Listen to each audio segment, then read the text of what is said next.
Hey, what's up mga biyeros? It's unboxing time!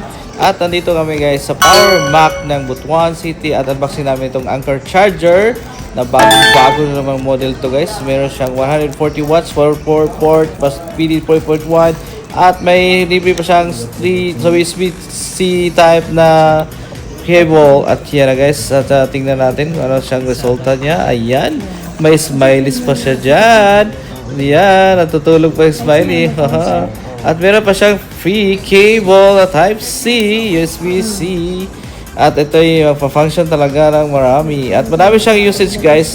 Kasi 4 siyang port. So, madami siyang masaksakan na mga gadgets. So, hindi ka nang lugi dito guys. Tara! Pili na!